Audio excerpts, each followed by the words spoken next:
Five reasons why you have a miserable life. We've all been down in the dumps. Some of us are there right now. While clinical depression is a medical condition that should be treated professionally, there are plenty of situations where someone is miserable because of controllable factors. 1. You're not grateful. An article from Harvard Health Publications said that gratitude is one of the keys to developing happiness. You can't be happy without being grateful for what you have. Gratitude can be cultivated. Like any habit, grab a journal and write down 3 reasons why you feel grateful every day. I used to do this regularly, and would write things like, I'm grateful I got free lunch at work today. I love Panera. Gratitude items don't have to be complicated. Being content with small moments of joy in your life can be enough. In fact, it's probably better if you're looking to find the magic in just about everything. 2. You don't try to feel better. I spent a full year after graduating from college moping around and feeling sorry for myself. I was working in a small town, far away from everyone I loved in a job I hated. I felt so alone. But I didn't do much to counteract that feeling. I holed up in my apartment, where I watched Netflix by myself. No wonder I thought I had a miserable life. Looking back, I should have tried harder to make friends and be a part of the community. Think about the advice you'd give a friend going through the same thing. Would you let them feel sad, or would you encourage them to try a few things that might help? 3. You're not comfortable by yourself. Much is made about the positive effects of socialization on mental health, but there's a flip side. If you're so dependent on other people to feel happy that you're uncomfortable keeping your own company, it's time to reassess. I first learned this while I spent a summer interning in New York. I had a few friends in the city, and spending time with them helped me forget about missing my boyfriend and stressing out about my job. It took a while before I felt comfortable doing what I wanted to do, even if it meant doing it alone. I quickly realized that my time off was scarce and precious, and if I wanted to see everything on my bucket list, I had to say no to my friends who wanted to do something else. This wasn't about trying to convince people to do the things I wanted to do.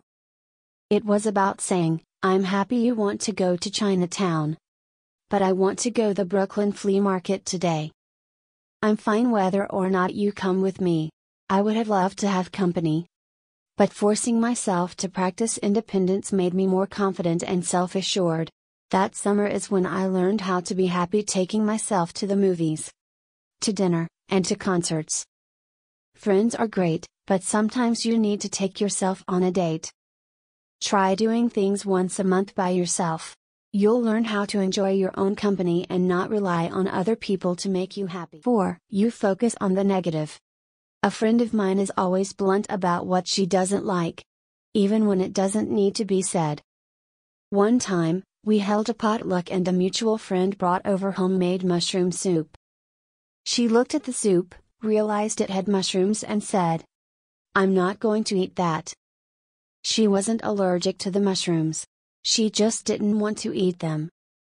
When she said that, she put a damper on the mood and likely hurt our other friend's feelings. At a different potluck, I mentioned how I loved the guacamole someone brought. She replied, it had too many onions. When I ate it, all I could taste were onions. Don't be this person. When you zoom in on the negative aspects of a situation, they become all you can see. Like any habit, practicing negativity allows you to see it more clearly in every aspect of your life. It's not a healthy quality for someone trying to live a happier life. Take a step back and think about the good things. Maybe the soup has a delicious broth, or you can't taste the onions as much when you add more salt. The more you focus on the good, the more you'll find it. 5. You compare yourself to others. This is a habit that I'm trying to work on, but still trips me up. It can manifest itself even when I'm feeling happy about who I am. For example, I can feel good about my body when I'm sweating in the gym, until I see someone with bigger muscles and a slimmer waist. I might feel fine about running errands in yoga pants and no makeup, until I see another person who looks totally put together. In those situations, I try to remember that someone else looking great doesn't make me an ugly duckling. Life doesn't have to be a zero-sum game with clear winners and losers. Once you pay attention to why you have a miserable life, you can find ways to tweak your day to bring more joy. Stay true to yourself. So much unhappiness stems from making decisions that go against what you know in your core.